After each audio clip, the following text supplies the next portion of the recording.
so we're a few minutes late, but that does not prevent us from being very, very happy to welcome to McGill today, or at least to virtually welcome to McGill Professor Don Wyatt. Professor Wyatt is the John M. McCardle Distinguished Professor of History at Middlebury College.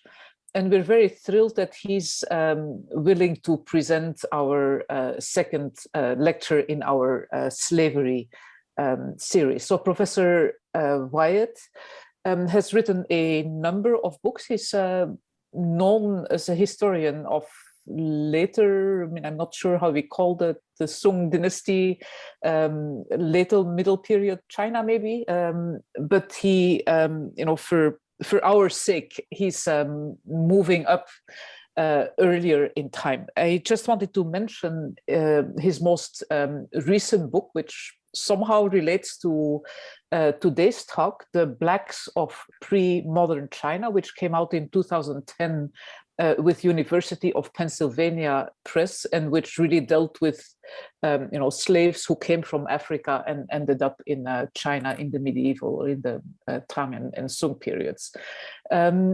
So the title of today's talk is The Mitigation of Punishments, an unexamined aspect of Chinese slavery in antiquity. I am really looking forward to hearing the talk, and there will be you know, a question and answer session after the talk. I'll explain after the talk how we will conduct that session. Thank you. So Professor Wyatt, a warm welcome, and please go ahead with the talk. Well, thank you, Grit. It's a pleasure to be here, to be with you. I want to extend my thanks to you, also to Tassos, Anastasiadis, also my colleague with you, Robin Yates, who clued me in to how things work at the center. And I also want to thank Nina Arendt for all of her wonderful arrangements. And I want to also offer my thanks to the first speaker in this series, Kostas Vlasopoulos, who set a wonderful tone, I thought, for the kinds of considerations that we are undertaking. I'm going to try to adhere to form. I'm going to speak for, I hope, 40 minutes or under, and then I'm going to solicit your questions, because after all, that's the most important part of progressing our knowledge. As is my habit, so that I stay timely, I'm going to adhere to a text mostly, so I will henceforth commence. Also, just let me say that I regret, as has become the pattern, the norm during pandemic times, that we are not meeting in person. You have a wonderful campus, and I've been past it several times, and I always hope that if I ever did visit or have the occasion to perform, I would be on site. And maybe that's something for the future. In attempting to further our discourse on comparative slaveries in antiquity this afternoon, as can be seen by today's lecture title, I will be addressing the connectivity, the interconnectivity really, between the longstanding phenomenon of Chinese slavery and what we can know of the equally ancient and enduring Chinese ideas regarding human punishment. Within the Chinese context, neither subject, either slavery or punishment, has yet been addressed with the fullness that it in fact deserves. Moreover, in my own experience, never are these two extensively addressed together. with a mind toward uncovering the mutual influence of the one upon the other. Thus, my aim today is to try to draw these two areas of ancient Chinese cultural life that are customarily viewed as distinct and rarely, if ever, addressed with complete simultaneity. I want to try and draw them together. And thus, it will present something of a departure. Given the subject matter, also fitting, I think, in the way of preliminaries is that I should say something explicit about our way of proceeding today, because I desire to be graphic without risking being gratuitous.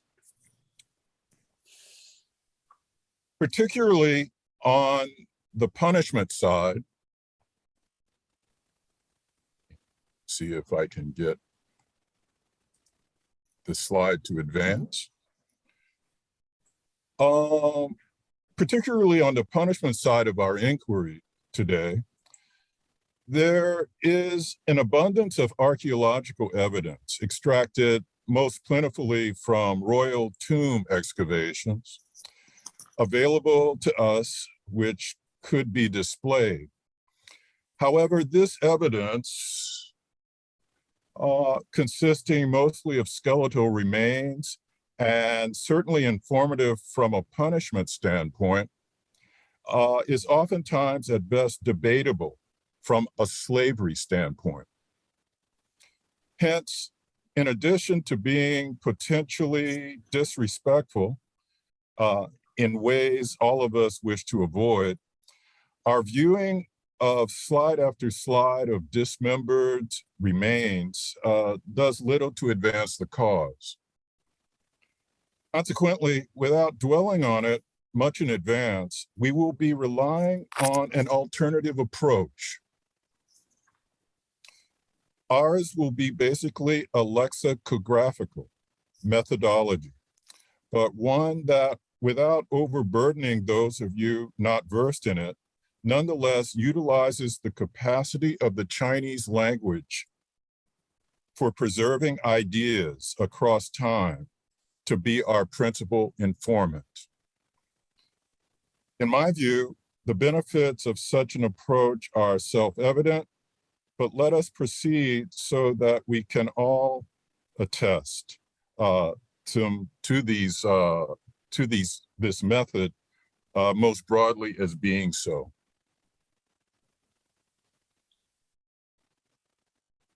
Slavery and punishment in China are inextricably linked because, perhaps more so than in any other cultural context I am aware of, in its inception, enslavement was effectively a form of punishment,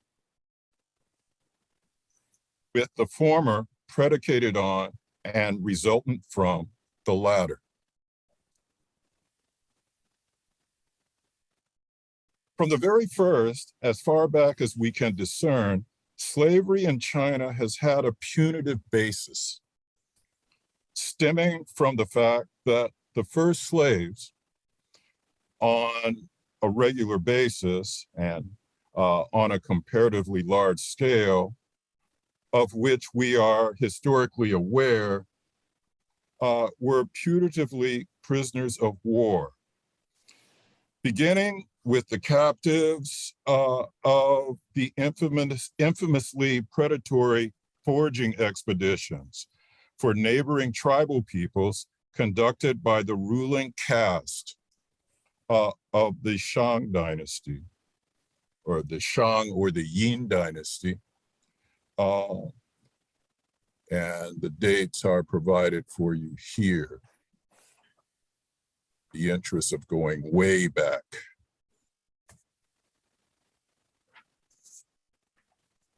We know that one of the favorite activities of the urban dwelling Shang dynastic nobility, whose society, apart from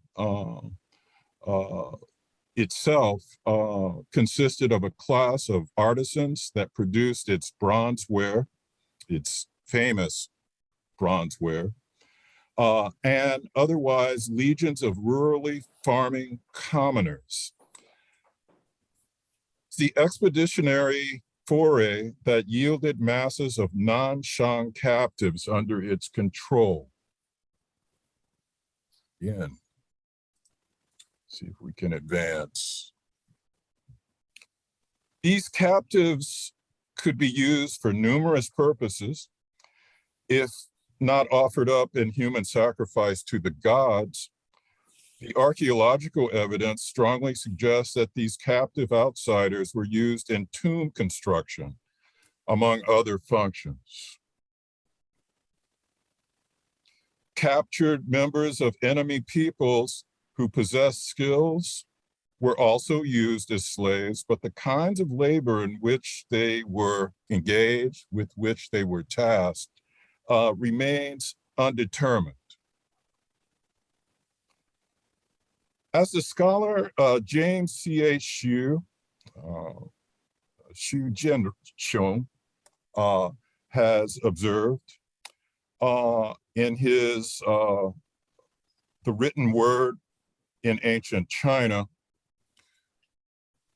from the oracle bone graphs, we can see the physical punishments in Shang times included blinding, amputating noses and legs, castration, and death.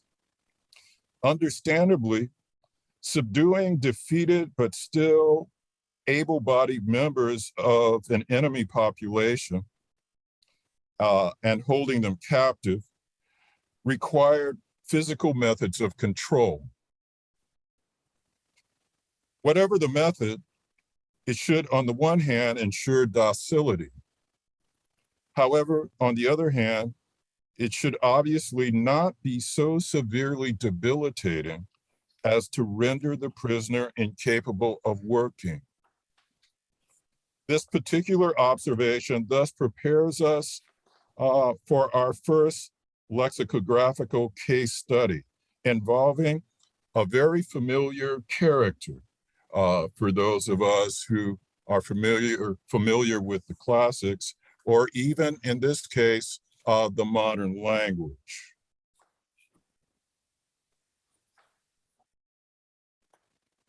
And this is the character mean, meaning people, or the masses, the common multitude.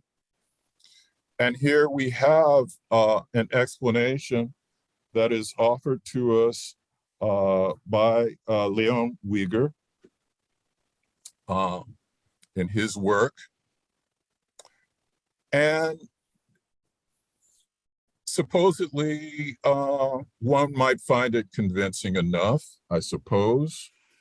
And by the way, just to stress the point of how common this character is in the language even today, this is the same mean for those of you who are students of the modern language.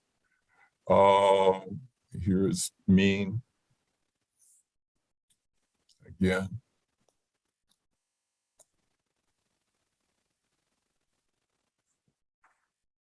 But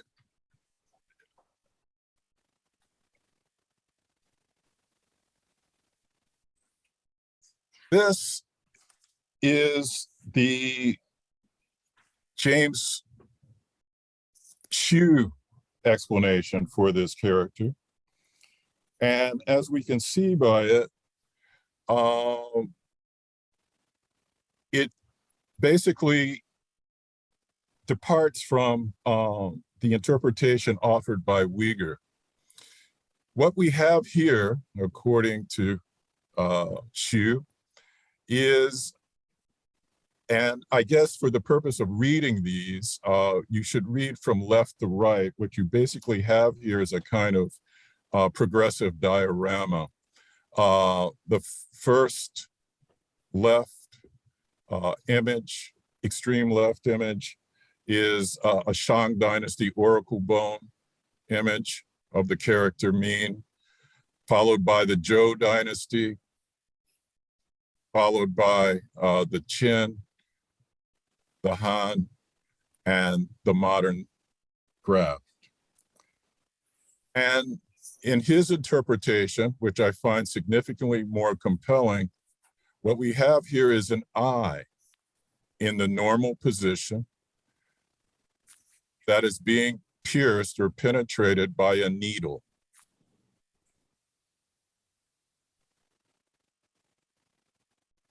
Hence, blinding.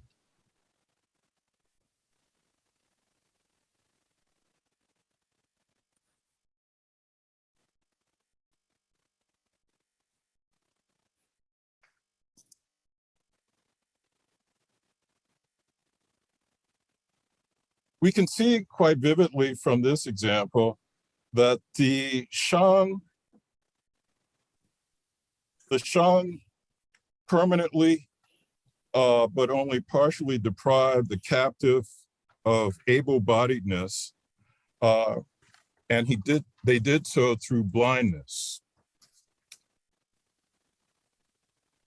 However, the far larger point to be served here served and underscores the punitive genesis is that the punitive genesis of slavery is that the Shang, for the Shang, the person taken captive who is therefore punishable is that this person was a prisoner, and the prisoner was indistinguishable, therefore, from a slave.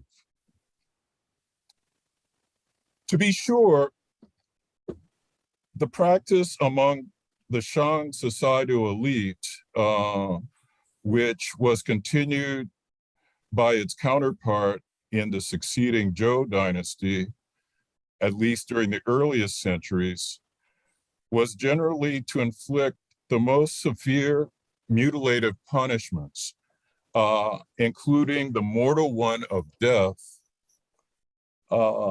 almost invariantly at this time by decapitation, disproportionately on subjugated outsiders.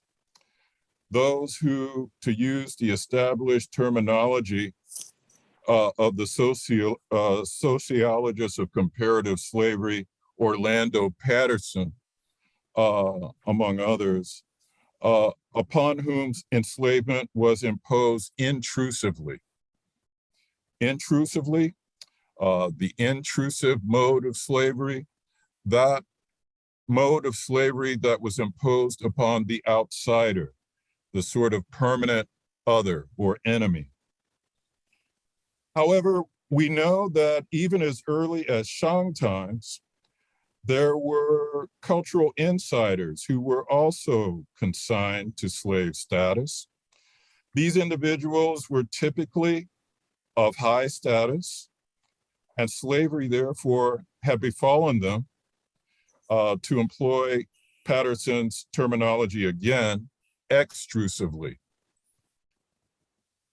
Worth noting also is that although it was punitive, the enslavement of these individuals resulted rarely from their own actions, but instead because of their kinship ties to the direct perpetrator, usually an already executed patriarch who had committed some offense or transgression, whether grave or petty, against higher authority.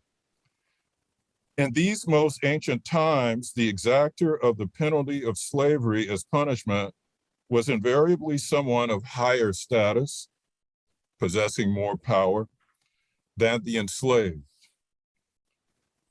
In subsequent times, the enslaver could be either such a person who naturally wielded more power than the enslaved, or it could be the law.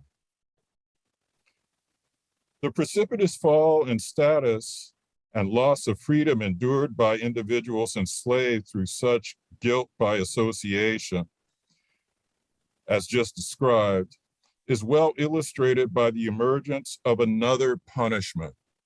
And this is the punishment of tattooing.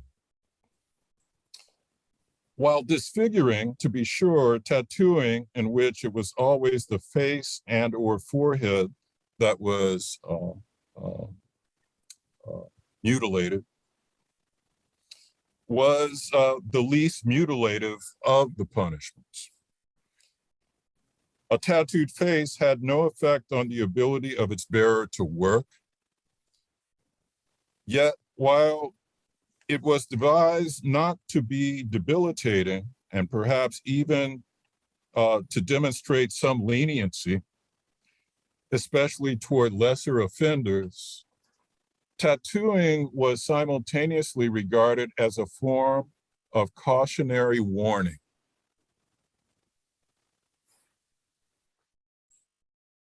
To any and all potential transgressors. Indeed, to find evidence of the punishment implications as well as the slaving import of tattooing, we need only turn again to the preservation of both ideas in the Chinese script.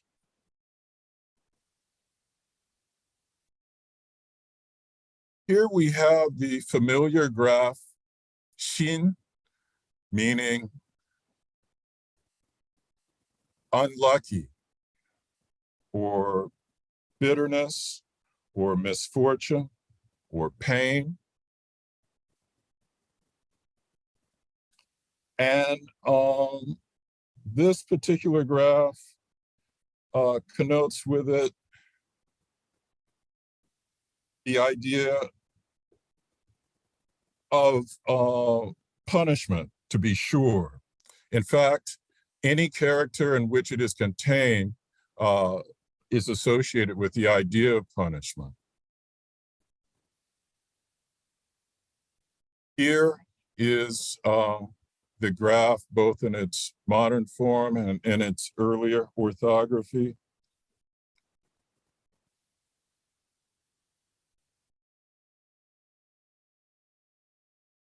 But in contrast to the argument that Uyghur makes for this graph as being indicative of an offense against a superior, probably more compelling to me is the James Shue interpretation of this particular graph, which is pictographic, that it is, in fact, the tattooer's knife.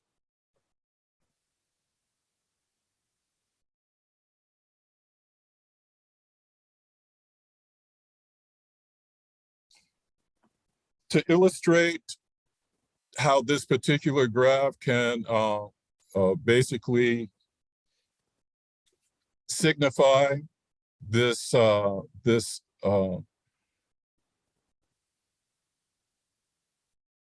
imposition of punishment upon others. We have the graph Che, and again, reading from left to right, the historical development of this graph, which of course has come to mean concubine. And of course, it has the tattooer's knife, the graph depicted earlier, on the head, the person. And in this particular case, concubine, of course, is devoid of punitive meaning for us, really. But it very much had so initially, as Uyghur points out here.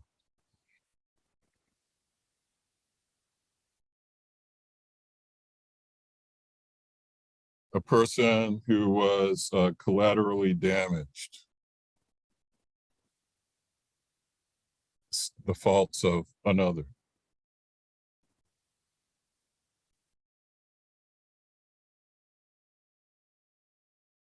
At any rate, for reasons unknown to us, likely ever to be discovered, the original Shang prisoner punishment of infliction of blindness in one eye was discontinued upon the advent of the Zhou dynasty. Nevertheless, fairly early in its establishment, if not its inception, the 5 punishments, Wu Xing, were instituted and became possibly the most identifiable feature of an increasingly entrenched penal system.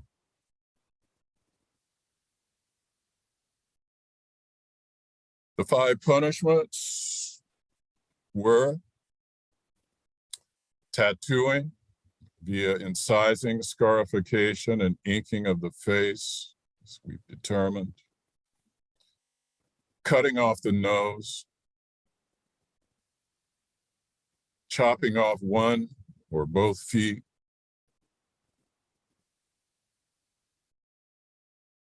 castration,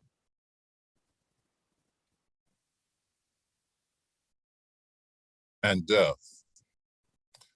And there are a litany of Chinese terms that are associated with each of these, and I decided for our benefit, I think, and for expediency to not list them all, but I'm happy to discuss some of these in discussion. Yet, as moderns, it is important, I think, not to allow the ghastliness of the punishments to override their ritual function. Relying on the work of sociologist Irving Goffman, sinologists Albert Galvani and Romain Graziani have captured this aspect of mutilative punishment in early China by writing, perhaps the term which best describes this bodily marking of guilt would be stigma, since this word, coming from the ancient Greek, was originally coined to refer to a bodily sign meant to reveal something unusual and negative about the morality of the bearer, its bearer. These markers branded on the body indicated that the subject was a slave, a wrongdoer, or traitor. At any rate, a blemished, ritually impure person who had to be shunned, especially in public places. The physical punishment of criminals reinforced the correlation between bodily wholeness and moral integrity. However, the ensuing cultural embeddedness of punishment is only half the story. Correspondingly, even while it was initially largely of a domestic variety, restricted mostly to the courts and domiciles of the feudal nobility, over the long course of the Zhou's 8th century, slavery also became entrenched. On the one hand, we must be mindful that no more so during the Zhou than during the Shang did China ever approach being a slave society. An orthodox contention promoted by Marxist historians of a half-century ago, famously led by historian, archaeologist, and government official Guomo Ro. Zhou period slavery, after all, had coexisted with emergent varieties of quasi-slave-like serfdom, with the most celebrated version of which being the legendary well-fuel system, the existence of which was attested to by the... Yet, on the other hand, slavery gradually but assuredly spread beyond the confines of the Zhou aristocracy, filtering down such that it became widely practiced by the superstratum of other classes.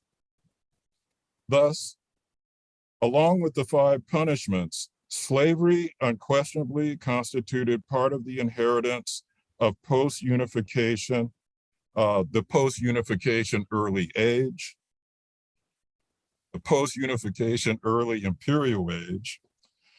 Consequently, we should not be surprised to find that it, together with the 5 punishments, should come to the forefront of concerns during the 1st century of the Han Dynasty. these distinctions between official slaves and private slaves. The mere existence of the latter term as a category confirms the extent to which slavery as a practice had become essentialized in China by early imperial times. The second development was the creation and acceptance of the social division of society that resulted in a kind of hereditary underclass from which slaves of either type could be drawn. This was a category of base or ignoble people, so-called Jian people, as opposed to good or respectable people, so-called Liang people. The emergence of these two typologies was to have profound ramifications for pre-modern Chinese slavery for the remainder of its institutional history. However, while these consequential developments in slavery were unfolding, the Convention of the Five Punishments was simultaneously undergoing comparable change. Moreover, whereas we must see the further embeddedness of slavery as an unsurprising outcome of societal consensus, we have little choice but to regard the mitigating of the ancient five punishments as the unexpected modification by fiat of a single individual. This individual was the Han Emperor, the second Han Emperor, Han Wendi. His dates, he reigned from 180 to 157 BCE.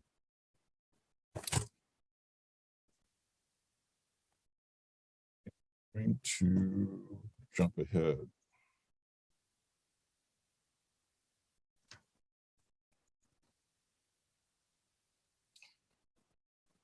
In the year 167, 1D forbade the use of mutilation as punishment, the so-called roxing, the penalties that mark the flesh. And one of the related, if not necessarily altogether direct ramifications of 1D's abolition of the traditional punishments is that it reintroduced the whole body versus punitive mutilated body question as a prime focus of intellectual concern. However, what was doubtless an unintended consequence of it altogether, and the subject of my own ongoing research, is that the mitigations first imposed by the Emperor Han Wendi precipitated the first deliberations of which I am aware, in which slavery itself becomes questioned as an institution. Indeed, a common theme of prominence in the arguments of these first critics, all of whom incidentally were aligned with Confucianism, is that at least when conducted in its private form, and despite being a condition of servitude in which perhaps only 2 to 3% of China's overall population of approximately 60 million was held, slavery was sociologically destabilizing. We find arguments of this type to surface again later when Wendi is succeeded by his more famous successor, Han Wudi.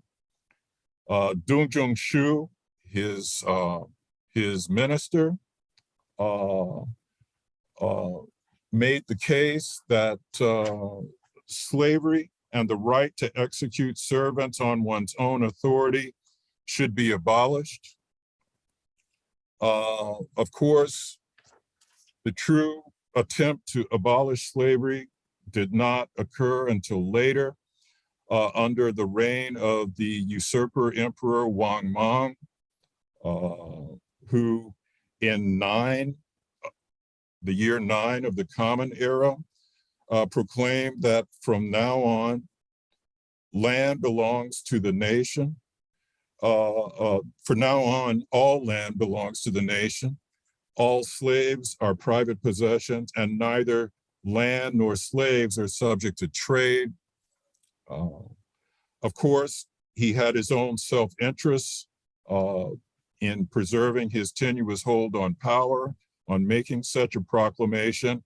And in fact, because it was so resisted by those who were charged with putting it into effect, he eventually had to rescind.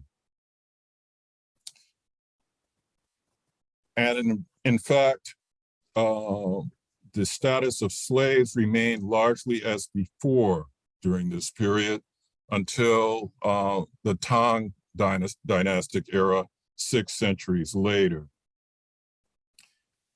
At any rate, understanding and appreciating the influence of the traditional Chinese punishments on the course of Chinese slavery is basically an approach that I think yields, again, many benefits, because the legacies of slavery and the legacies of punishment are inextricably intertwined in China.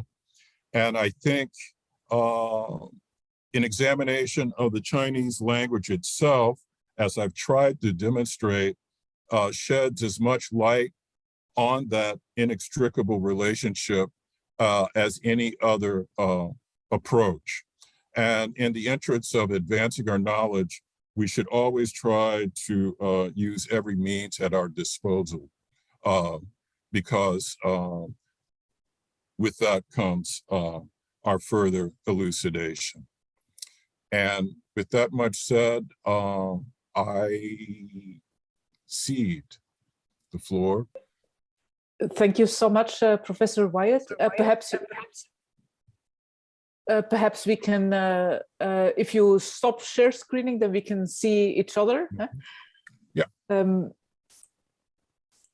So I would like to propose.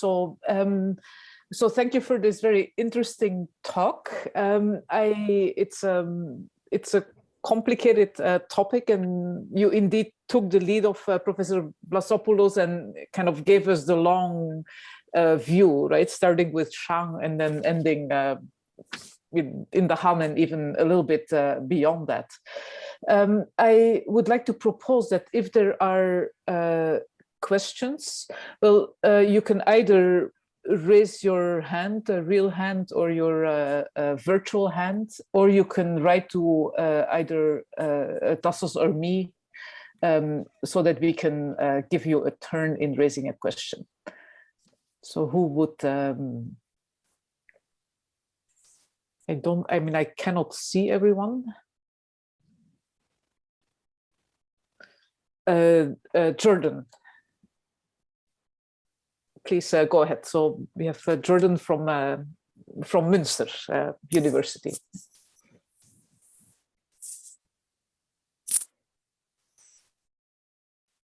You have to unmute. Yes, he's saying I can't unmute. Oh, Nina, can we? Oops. He's been asked to unmute. He can unmute now. Okay. If he does it when I've. Yeah. Okay. Okay. Right. Okay. Great. There we go. Jordan. Yeah. Thank you for that talk. I have a question about the concept of slavery as it's relating to punitive mutilatory punishments. I think, it's very clear, you're right, that the Chinese tend to resort to mutilation punishments for a number of crimes. But isn't there an economic aspect to slavery as a punitive measure that stands somewhat in opposition to a mutilatory punishment, given that you want your slave to be, in theory, whole to work for you, right? Does that represent then a kind of like alternative tradition of punishment entirely? Or do you try to merge slavery into this tradition of bodily mutilation somehow, even though the latter would definitely impede the economic benefits of the former? I think certainly on the level of private slavery, certain sorts of accommodations were made. But one of the primary forms of official slavery was the eunuch tradition. These individuals were debilitated rather severely in that regard.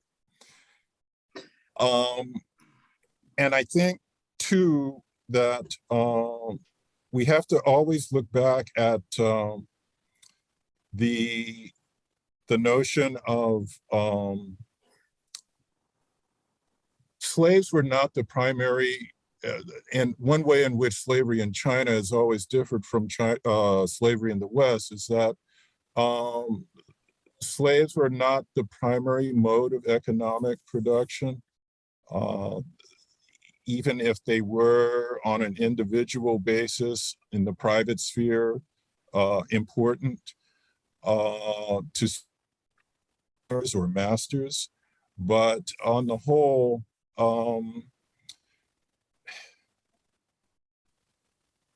the economic benefits of slavery were less, there was more margin in China than there was in Western slavery in that regard. And consequently, the mutilative tradition had a way of continuing. Thank you. Other questions? Paul? Hi, Professor Wyatt. Thank you for that wonderful talk. Well, I had a question. So, when you said the slavery, you're arguing about slavery as an institution in their early hand, I didn't quite understand your argument there. I was wondering if you could summarize that for me, or for the audience here. Slavery as an institution in the early Han? Mm-hmm.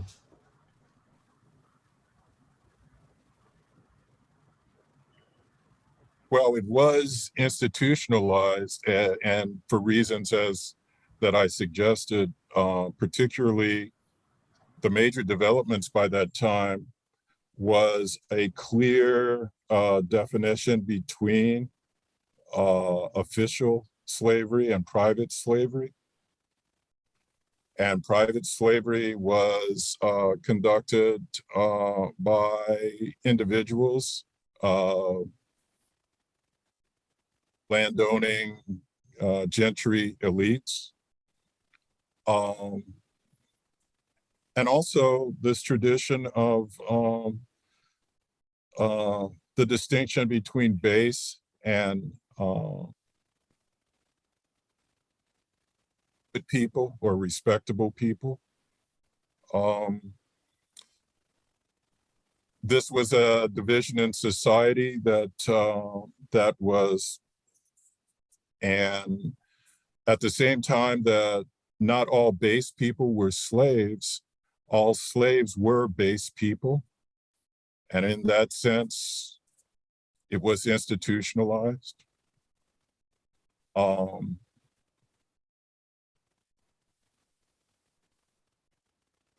not sure what further evidence you're trying to seek in this regard, but essentially, by institutionalized, I'm making the argument that it was present across the society by that time. And best estimates suggest, as I did state, that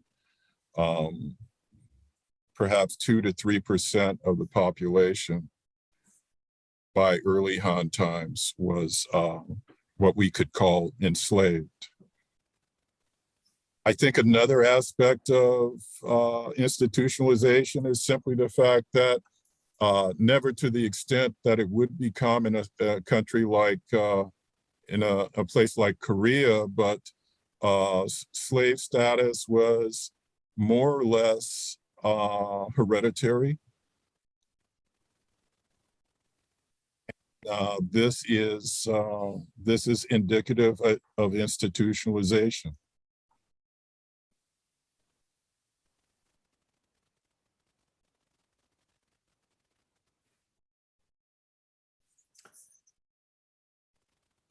Maybe I can, Professor Porter, going to give the floor to you. Great, yeah, and thank you for the talk, Professor Wyatt. I wanted to go back to the start of your talk, where you brought up sort of the first evidence of slavery we have is tied into these raiding expeditions from the Shang dynasty. And it seemed like you're sort of framing this then also in the context of punishment. And I was wondering if you could explore a little bit more,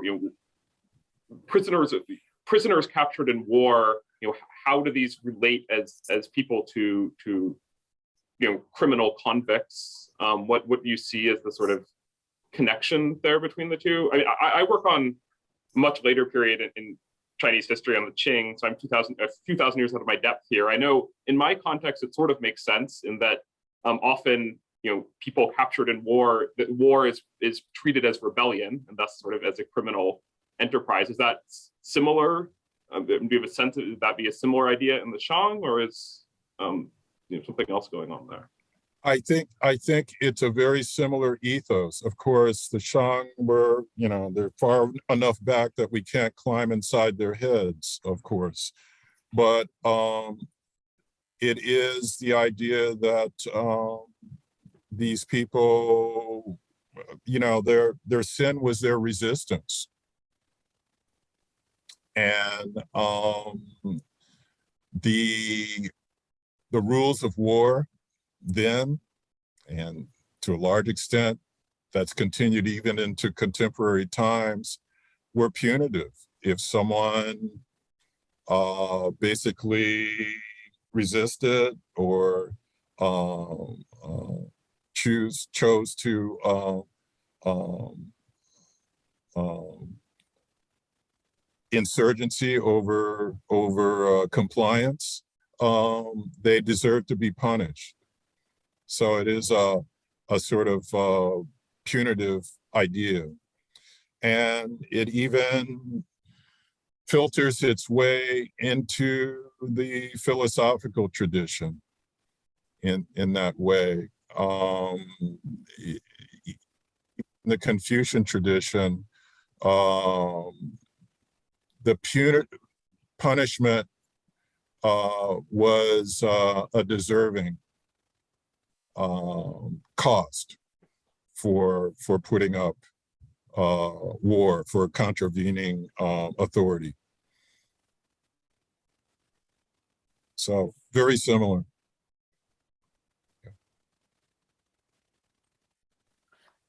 Could I, well, I kind of have two questions, but I mean, there is always a big problem with translation of terms, right? And so there are a host of terms that could be translated as slave, but could also, I mean, and are sometimes rendered as servant. If we translate as servant, it looks a lot more benign. If we translate as slave, it gets all kinds of different connotations.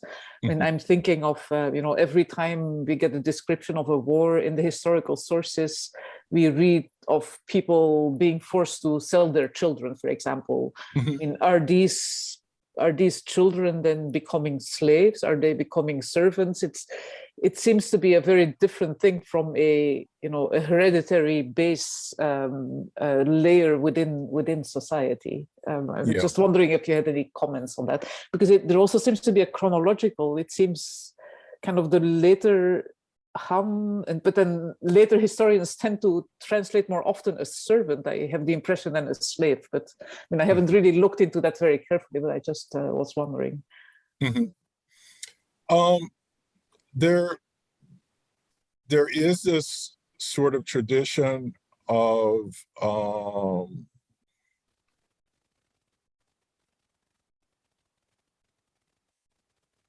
the belief that slavery should be socialized early. And there is this sense that anyone who was taken captive,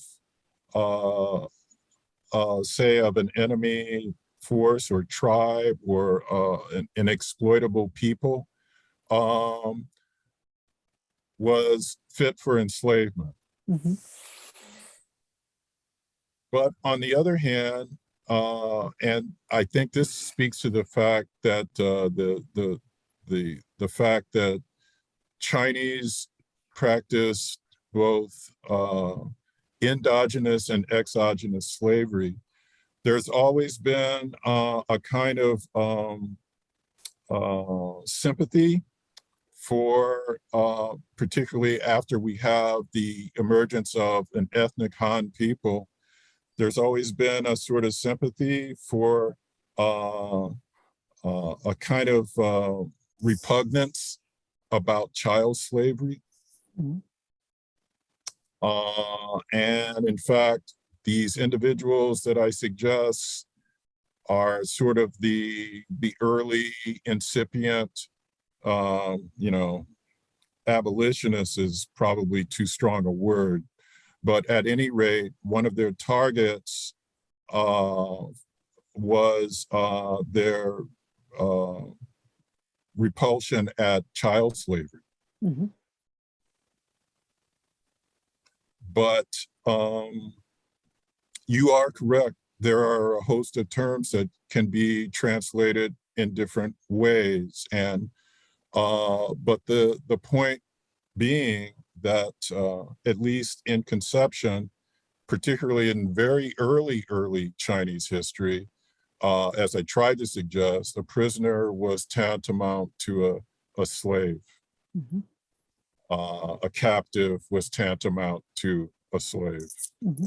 And the sort of finer gradations of difference are better thought of as developments of subsequent times.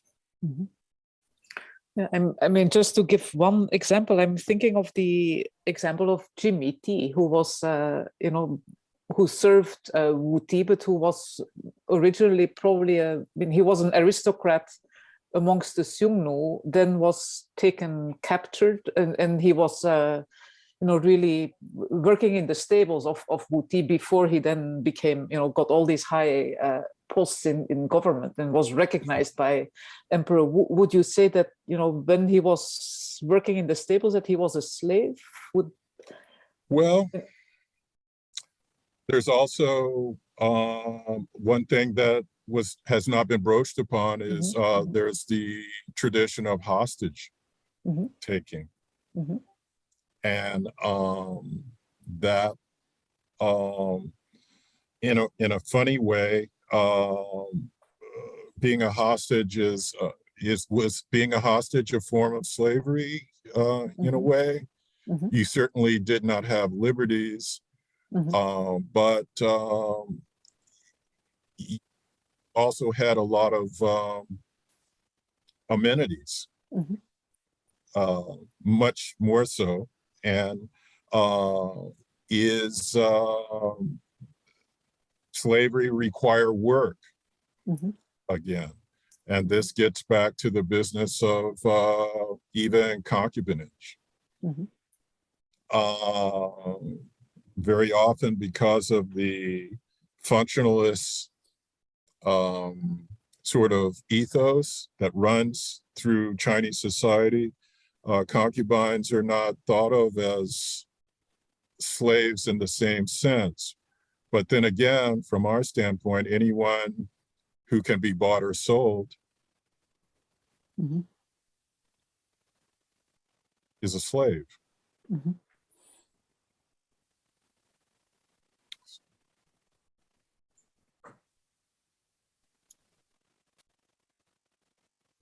Any Fancy? Yes. Hi, Professor Wyatt. So I have a question regarding to the few Chinese terms you presented. So I'm interested in the term "che" or concubine you presented. I'm wondering when the term "che" lost the connotation of sort of punishment or slavery, a kind of connotation, because off my head, I'm thinking about a passage I read yesterday in Shiji. So when Empress Lu addressed to Gaozu, she said, 妾为太子义女. So she addressed herself as 妾. So I'm assuming at least in early Han, the term 妾 has been sort of neutralized. It doesn't have sort of a positive or negative connotation, but I'm wondering what's the early state when the term was become neutral? I think at a fairly early time, it became, and I'm glad you asked this question, Fangxi.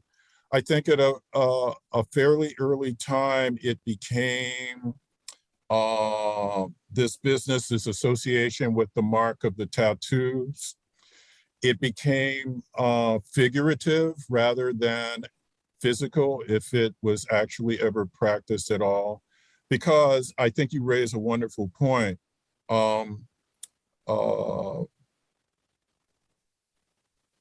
Mutilation is the last thing we associate with concubines, right?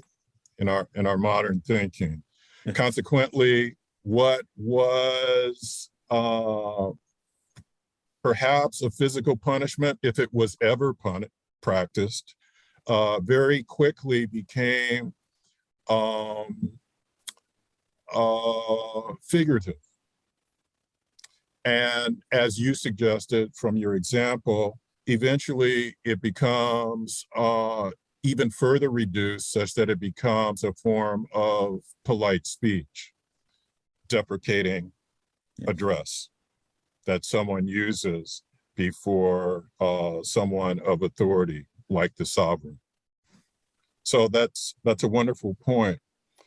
The point I was trying to make is that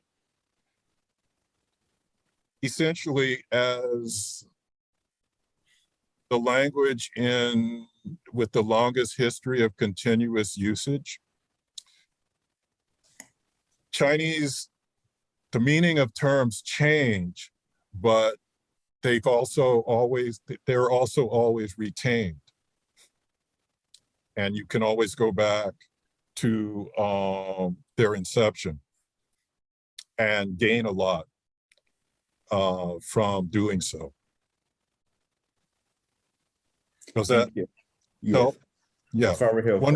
Wonderful question. Thank you. Tassos, you have your hand up. Thank you. Thank you very much for your talk, and very similar.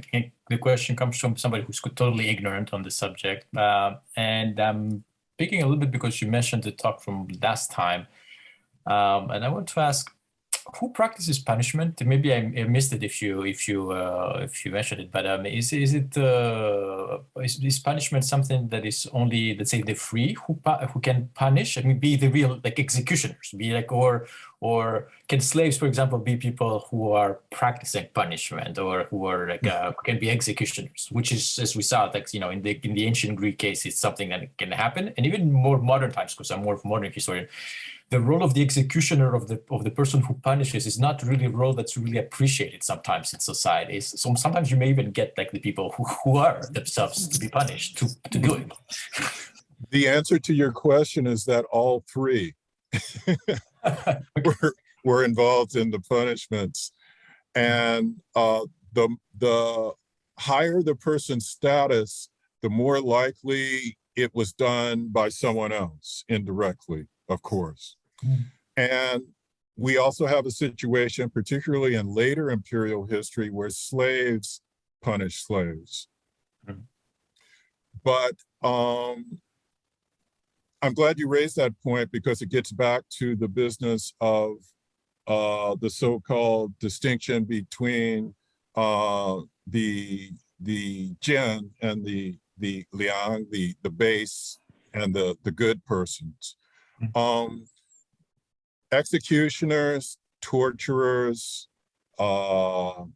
butchers, people of this type were all part of the base category, the ignoble category.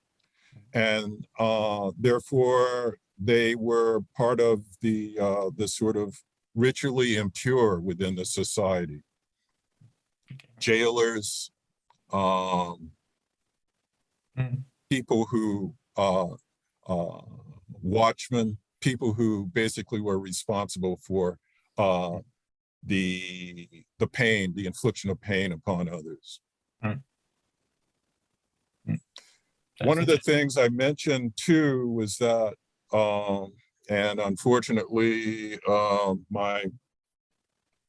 somehow having uploaded the wrong version of my presentation didn't quite get me there, is that one of the results of the Tang Code that was established early in the 7th century Common Era was that it made it, it gave dubious status to slaves. They were still chattel, they were still of the status of animals or things, but a master could not without explanation kill a slave. It was accountable under the law and would be punished and also fined if he did so. And if I may, what was the justification for this? Because I mean, it was not necessarily for, was it like by some kind of humanitarian attitude towards the slave, or was it like some kind of economic explanation, or what is it, like philosophical thing? Why would they do that? I think, again, what you have here is a combination, largely because the government profited from the sale of slaves, getting a certain percentage. Consequently, they had some investment, some skin in the game, so to speak, with regard to that. So you were damaging, partially at least, a government good. The other thing is, the purpose of laws in China were to preserve order and to make sure that people did not sort of opportunistically or basically take the law into their own hands. And that included certainly private owners of slaves. Mm-hmm. Yeah, I'm reminded of the discussion about, fathers not being allowed to kill their own children, but having to denounce them to the authorities. So that it also seems to have to do with, I guess the politicians is not the right word, but political power trying to monopolize the right on that kind of violence. But I mean, I don't know the time context, but. Yeah.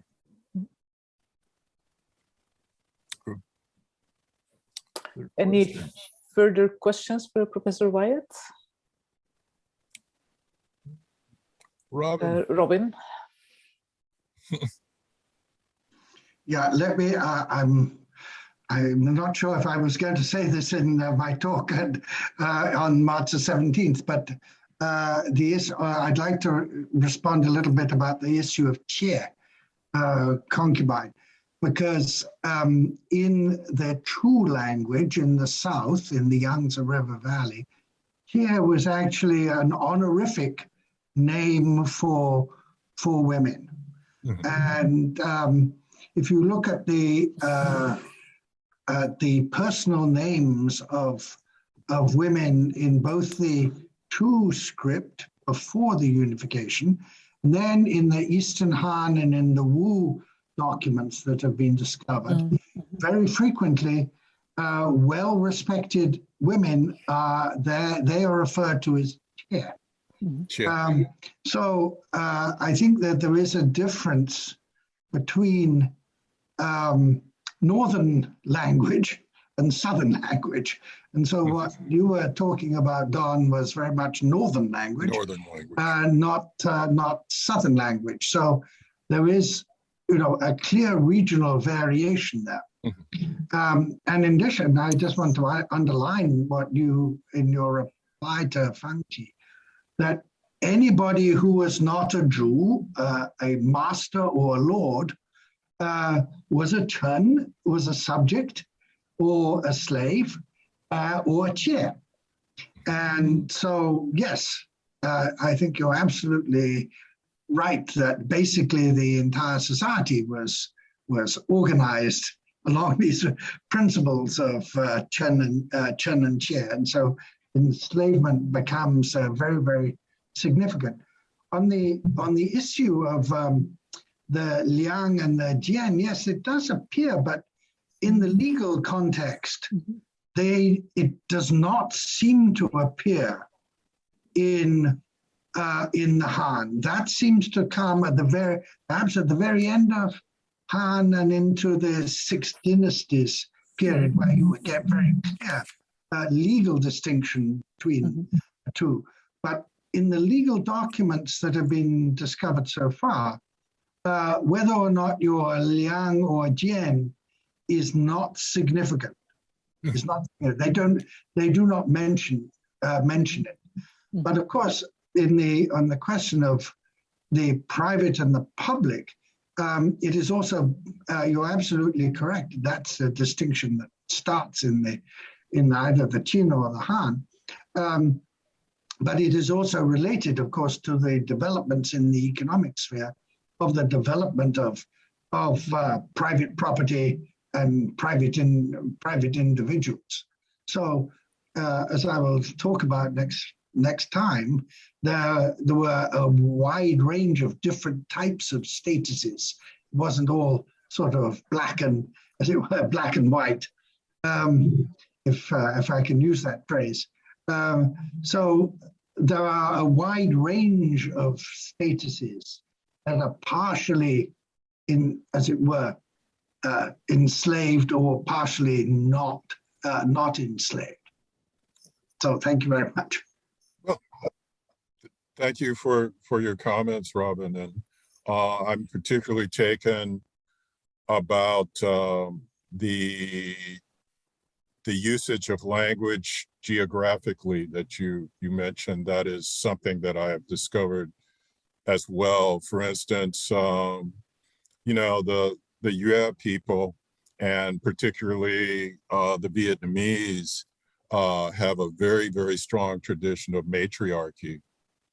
And consequently, terminology that would be interpreted as deprecating in sort of the cultural heartland of China can be turned on its head, I think, in other areas, particularly in the South. So that's a good point. Can I react to something that Robin said also? I think the Chen and the Qie, I think it's right to juxtapose them to each other. But then to call Chen slaves, that's taking it a step further than I ever thought anyone would take it, because we also think of Chen as all the high ministers. They're all the ones who call themselves Chen. So are we making are we still talking about something meaningful in that sense?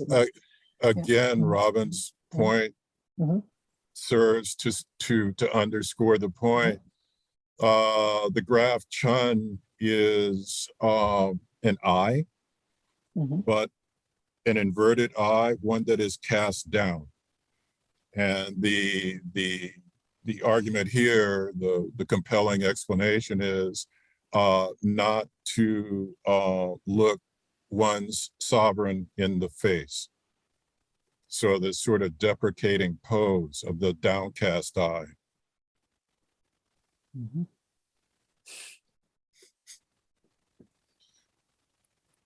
And in more modern times, many would make arguments about the fact that China was sort of ill-suited for the transition. In other words, the ruler-minister relationship is one of essentially master-slave. This is an argument made by Liang Qichao. And that China was not equipped on the basis of that type of relationship to move forward toward modernity. David? Yeah, I just wanted to say, respond to that a little bit. It's an interesting thing to bring up, because actually one thing you see, if you look in later in Chinese history, so the Qing is actually very literally the term slave is used by bannermen, by Manchus and others to refer to themselves in dealings with the emperor. And I think what I think is going on there, and several people have argued variations of this, and I think it's very much true, is that to claim to be a slave of the emperor in this kind of discourse is actually, it's not a form of subservience. It's a claim to a kind of power and significance, right? That it's saying, I have this connection. I am part of the household of the emperor. I am, his, I belong to him. I'm not some ordinary person who's outside it. And so I think there's this, I mean, I don't know to what extent you see this happening already with if Chun is sort of the first iteration of this, a couple thousand years earlier, which by the Qing is actually kind of lost the sense of being slave, but had it before. But is there maybe that kind of repeating cycle of this, these terms for slave being turned into terms for minister in that, through that process, through this kind of self-elevation, even though it's framed in this self-deprecating fashion, it's really a self-elevating kind of term. You certainly see that in the eunuch tradition. Eunuchs, again, like concubines, are from our standpoint at least slaves, but they are slaves of a special type because of their proximity to power.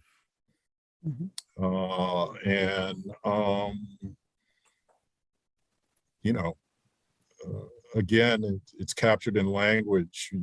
You look at a term like Huan, the eunuch, you see essentially almost the same orthography that you see for Chun. Just put a roof over it. Roswan, do you have something to add to this discussion? Roswan?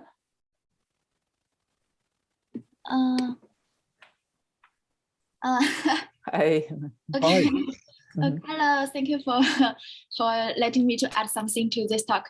I just want to see the example of Chen as slaves, as male slaves. I can give an example.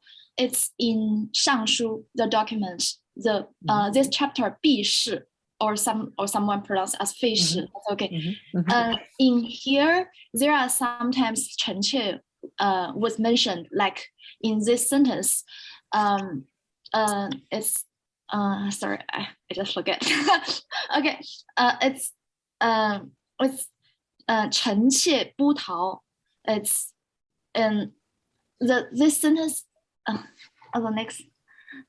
臣妾不逃，勿敢越逐. The sentence is to say, if the slaves they run away, you don't chase them because they in order to keep the military discipline. So in this occasion, don't chase the runaway slaves. So that's an example.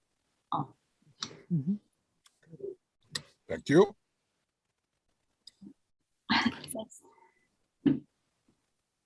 Yeah, so we're I mean, it's interesting because at the end of the talk, it's as if we're almost ending with in a place where there's only one person in China who's not a slave, right? Which is a an interesting position to take, but it's Robin, you wanted to react?